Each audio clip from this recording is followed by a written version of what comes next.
So, hey, how's it going, everybody? Today is my day off, so we're going to call this a work day because that's how it works around here. So this was on the other side of the wall, and I'm still finding things. You know, it's a new home. Well, it's an old home, but it's new to me. Well, I went ahead and cleaned this up and took this off the other wall on the other side of the bathroom, or I guess that's the bathroom, I guess. So this is what we get. Look at that. There was a leak that was repaired, and I went ahead and cut a little bit more out down here and got to move a crack and do some patching. But I noticed these lines coming up here. I said, well, that looks like, you know, just cheap paint. So I went down yesterday and took some of this sheets off the paint, and it looks like they tried to patch it with paint to cover up things. So got some more paint to match it, and I'm gonna pull a little bit off, but the pipe behind there was leaking from the roof. It's cast iron. Everything else is you know, the PVC, but some of these are still cast iron in the walls. So yeah, what are you gonna do? But I'm gonna go ahead and patch this today, and this is too thin to put a patch in. It's like a quarter of an inch. So we're going to go ahead and put some screen in there and patch it. So this is plaster and lath, or metal lath, which is good on one aspect because lath doesn't mold, from my understanding, or plaster doesn't mold, from my understanding. But we're just going to fill it with drywall mud. So we're going to put a patch in here. We're going to cut some wire mesh in here. Now, in the old days, when it was at my house, you know, I might put toothpicks across there to make a patch, or just string wire. But I'm going to put some metal mesh in there. Left over from my burn barrel. But we'll just go ahead and fill it up. But let's get back to that. And the important thing is you don't do it in one setting. Like right here, you can see different levels of drywall that where they tried to patch it, just did a terrible job. So I'm going to go ahead and do that today.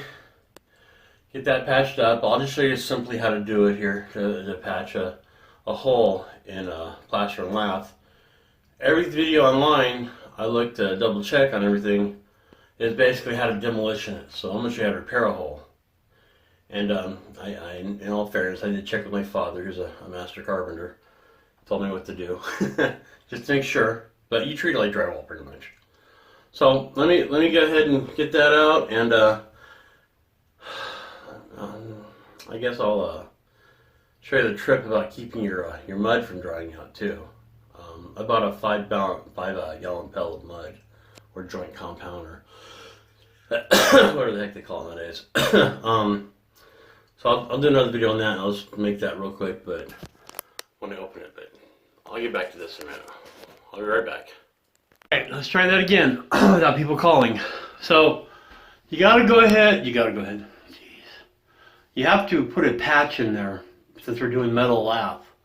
So I just got some screen. Yeah, it's like chicken wire, hardware cloth or whatever. We're going to go ahead and use that to adhere the putty to it, or not putty, the joint compound. And you want your joint compound about like frosting, basically. So we're going to smoosh through the lath there, and it'll go ahead and grab it. So let me go ahead and do a little bit of that, and I'll be right back. Alright, so I just basically am trying to glue it all together with the plaster, or the joint compound, or drywall mud. We're just going to do it like that. We're going to let that dry, and then we'll do it. Don't try to do this all in one setting. The general rule of needing a patch is if you can stick your finger in it, you got to patch it. So if it's anything bigger than that. But don't try to do it all in one setting. It'll not dry right. It'll take 10 times longer.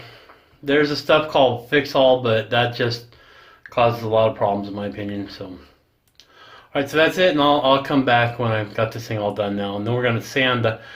The better you do on your puttying with your tape knife or whatever, the better off you'll be, and the less sanding you have to do to repair it. So, there you go. Alright, so as you can see, we're a few days into it, and it's taking days because I've been very busy. But you see how it's starting to crack because it's so thick? So what we'll do is we'll patch that, and this should have probably been put on in the beginning, but it's really the first step. So I'm going to go ahead and put some joint tape on there. This is self-sticking. and it's mold resistant. So let me just put a little piece across there. First we're going to put some mud up there. Echo. We'll put some mud up there, and then we'll stick the tape into it, and then we'll putty over it. So I'll be right back. Alright, so we're still surface, there's still indentation there. Right, we didn't want to do it level, but still. So it's all packed in there now. Now I'm going to go ahead and put the tape across there. We're going to get a little extra area here. There we go. We're going to put the tape right across there and patch it in. Okay, so we just set it like that. We're going to mud over it here.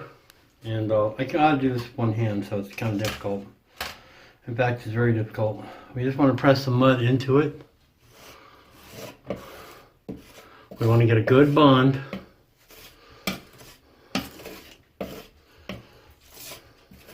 Okay. Probably should have cut that end off there, but so okay, we're nice and that we're subsurface still. So let me let this cure for a bit and switch to the bigger knife, and I'll be right back. All right, so that's pretty much it. That up there is done.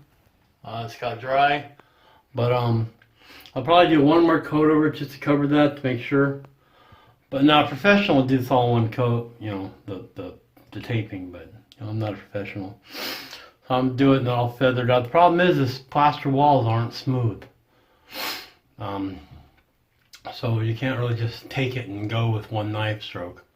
Now if I was doing drywall or something, oh yeah, I just get one thing, but I'll be back when this is dry and then I'll get the final coat on here. And then we'll do a paint, I guess. Hopefully I have the same color paint. If not, I don't care. I'll repaint the whole bathroom later anyway. But there we go. Alright, so here we are. We're going to put one more skim coat on there and make everything flush and level everything out.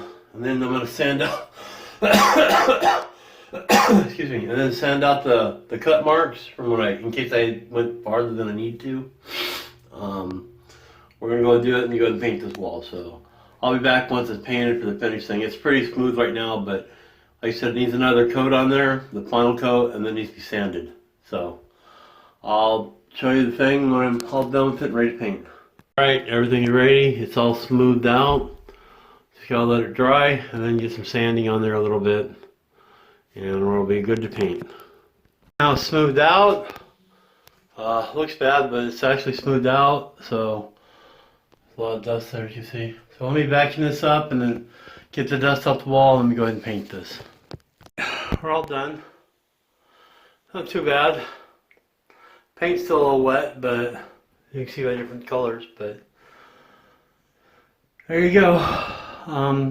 Repaired the plaster and lath wall. Patched it, you know. Put an extra lath back there, made from hardware cloth. Looks good enough to me.